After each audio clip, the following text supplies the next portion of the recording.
Bismillahirrahmanirrahim. Assalamu alaikum everyone. I hope you are all keeping in the best of health.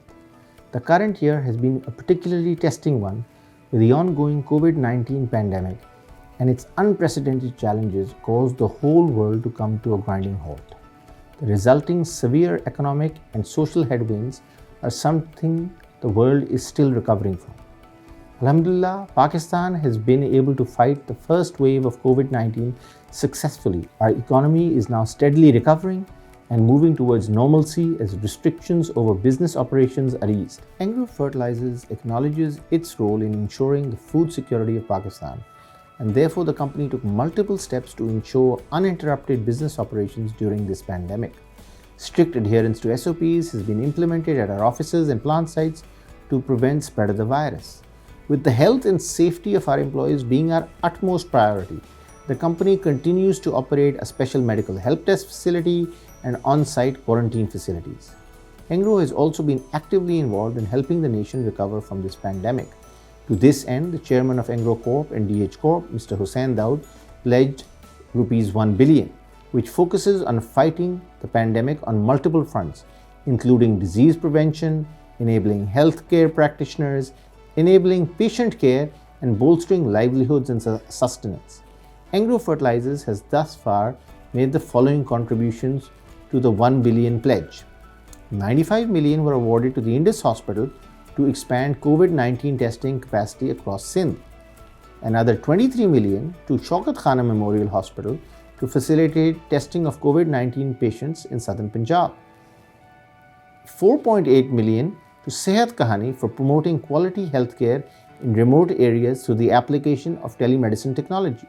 Furthermore, following the recent flooding in Sindh, the company took additional measures to support flood-affected communities in the Ghotki district via ration distribution and community outreach. Turning to the financial performance of the company, first let me briefly discuss significant developments and events relating to the local fertilizer market during this period. During the current monsoon season, the country recorded 41% higher than average rainfall that resulted in severe damage to rain-sensitive crops, especially cotton. However, by the grace of the Almighty, the much-feared locust attacks this year, which were a key threat to output in the second quarter of 2020, have been effectively managed with very limited impact from infestation. As shared earlier, the fertilizer market witnessed a significant price reduction of 400 rupees per bag during the first half of the year, mainly due to the decrease in GIDC by the government.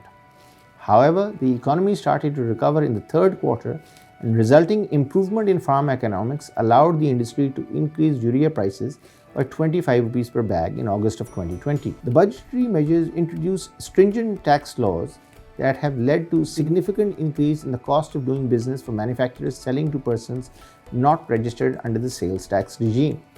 Over 90% of our industry dealers are filers for income tax purposes but not registered under the sales tax regime. During this period, the company has had to bear a significant negative impact on its results due to these changes in the tax law. The industry has taken up the matter with the FPR and is expecting an exemption. In case the matter remains unresolved, the company would be contemplating a price increase in the near future to pass on this additional tax burden. The indigenous gas-based production has increased by 11% for 9 months of 2020. However, the recent decision by the government to operate RLNG plants for 3 months will likely lead to excess inventory in the market. Moving on, I am very pleased to now provide an update on the operational and financial performance of Engro Fertilizers Limited for the first 9 months of 2020. By the grace of the Almighty, despite significant regulatory, fiscal, and market headwinds, we concluded 9 months of 2020 by setting multiple historic records. On the operational front, we recorded the safest possible 9 months with zero TRIR at our plants. This is a testament that safety of our employees is our utmost priority. Furthermore, we also managed to achieve yet another milestone with the highest ever 9 months urea production, 1694 KT. I would like to take this opportunity to recognize the excellence and commitment of our manufacturing team, who managed to achieve this record level of production despite the ongoing restrictions. And this was done in an exemplary fashion by avoiding all trips, ensuring steady state operations which delivered these extraordinary results. On the commercial performance front, the company's urea sales during 9 months increased 9% year over year and stood at 1451 KT compared to 1331 KT last year. This is primarily due to the record level of production that consequently allowed the company to increase its market share to 35% compared to 31% last year.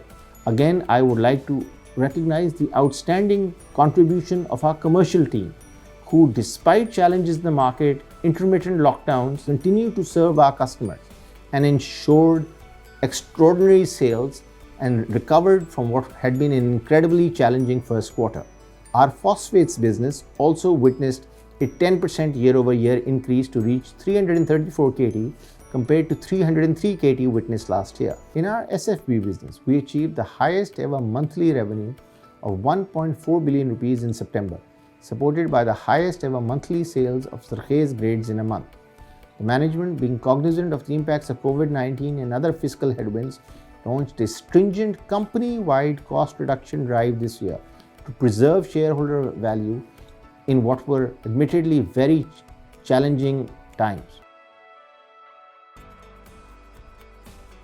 On an overall basis, the company's consolidated net profit stood at rupees 11.5 billion versus 10.5 billion in the corresponding period last year, resulting in an EPS of 8.61 rupees compared to last year's EPS of 7.87.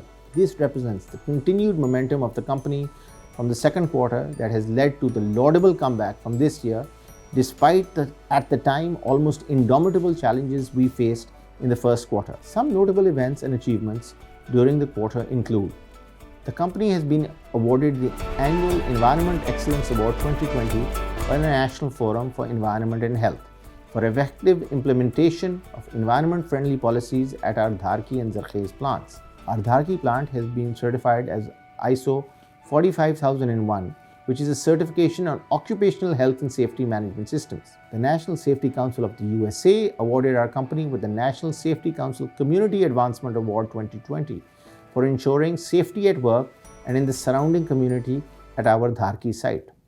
Our Dharki site has also been awarded by the Royal Society of Prevention of Accidents from the UK Health and Safety Silver Award for 2020. Our commercial division launched the second soil testing mobile laboratory dedicated for Sindh to assist farmers for better soil management. Our finance division, in collaboration with MCB Bank, launched the first ever electronic bank guarantee EBG system in Pakistan. The company has also launched Humsafar, an industry-first web and mobile-enabled application that is targeted at improving the overall customer experience. With the continued guidance of our board, the help of our unreservedly committed management team, and unflinching resolve, I am absolutely convinced that inshallah we will together overcome the challenges that may come our way. I look forward to the continued confidence and support of our shareholders to help us deliver on Engro Fertilizers' immense potential to develop Pakistan's economy. Thank you.